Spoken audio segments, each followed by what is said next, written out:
sou a Júlia Beatriz Vaz de Oliveira e essa apresentação é referente ao meu trabalho intitulado Ensaio do vermelho neutro em linhagens celulares de Daniel Harry como potencial marcador in vitro para a toxicidade aguda em peixes. Esse estudo foi desenvolvido no Laboratório de Ecotoxicologia in vitro da Universidade Federal do Paraná, sob orientação da professora Daniela Moraes Leme.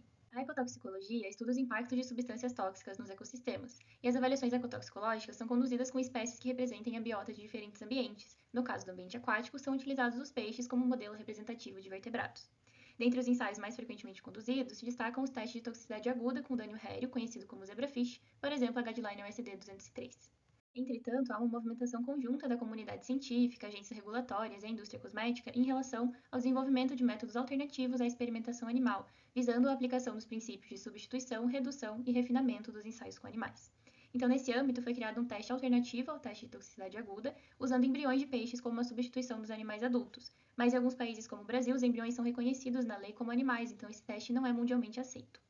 Nesse âmbito, os modelos in vitro, baseados em linhagens celulares provenientes de diferentes tecidos e espécies de peixes, apresentam grande relevância para a ecotoxicologia. Há uma variedade de métodos que aplicam sistemas celulares e subcelulares em ensaios com o objetivo de predizer a toxicidade aguda para peixes por meio da avaliação de citotoxicidade. Foi recentemente validada uma guideline de teste com células de truta arco-íris com a linhagem RTQW1, mas ainda não houve a padronização de um modelo de teste com linhagens de zebrafish. Por isso, se evidenciou a necessidade do desenvolvimento de métodos complementares aos vigentes. Diante do exposto, esse trabalho teve como objetivo padronizar um teste de toxicidade aguda com linhagens celulares de zebrafish como modelo in vitro em alternativa aos testes com peixes já existentes. As linhagens celulares utilizadas nesse trabalho são ambas linhagens estabelecidas de células aderentes, cujo cultivo é realizado em monocamada e cada célula requer uma mistura de meios de cultura com antibióticos e soro fetal bovino. A linhagem M2S é proveniente de embriões de zebrafish na fase de blástula e a linhagem ZFL é oriunda de hepatócitos desse peixe.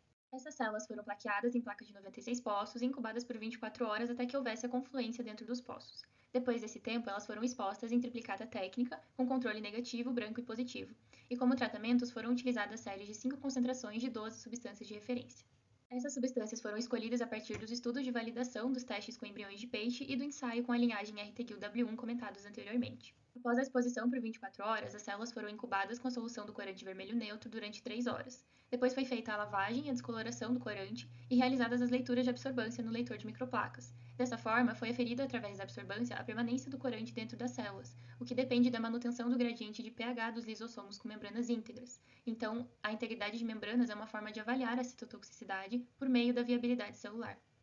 Foi aplicada uma fórmula e a regressão não linear para obter a concentração inibitória média de cada substância testada, que foi comparada com a concentração letal a 50% dos animais nos testes FAT de 96 horas e FET de 48 e 96 horas mencionados anteriormente, por meio de fold change e regressão linear. Não houve grandes diferenças entre as linhagens EFL e M2S na quantidade de produtos químicos com IC50 próxima aos testes em vivo. Para 5 substâncias, as linhagens apresentaram valores mais de 10 vezes maiores que os valores de LC50 de peixes adultos, e também nos testes com embriões de peixe, principalmente no teste de 96 horas, ou seja, as células de peixe foram menos sensíveis do que os testes em vivo para essas substâncias químicas. Já para outras substâncias, nas células M2S, os valores de IC50 foram menores do que os valores de LC50 nos testes FAT e FET, sendo até mais de 10 vezes menores. Para as FL, essa diferença foi menos acentuada, então o ensaio in vitro foi mais sensível para esses produtos químicos, principalmente nas linhagens M2S.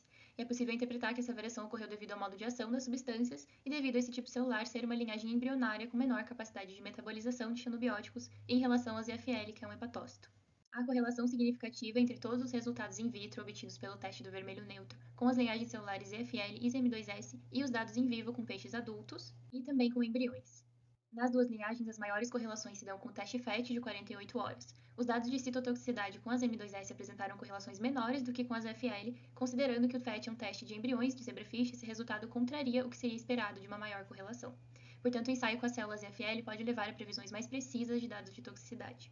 O teste de toxicidade aguda com linhagens de zebrafish padronizado nesse trabalho apresentou uma boa correlação com os ensaios em vivo. Todos os resultados in vitro apresentaram correlação significativa com os dados de peixes adultos e de embriões. Então, pode-se concluir que esse ensaio pode ser aplicado dentro de um contexto de previsão de dados de toxicidade com peixes, em alternativa aos testes já existentes.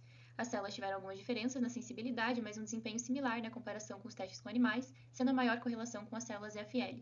Por meio desse método, pode-se contribuir com a substituição da experimentação animal para avaliações de perigo e risco de substâncias químicas, bem como dar suporte a empresas de cosméticos que almejam promover a sustentabilidade dos produtos dentro de políticas de restrição de testes com animais. Essas foram algumas referências utilizadas para o trabalho. Muito obrigada!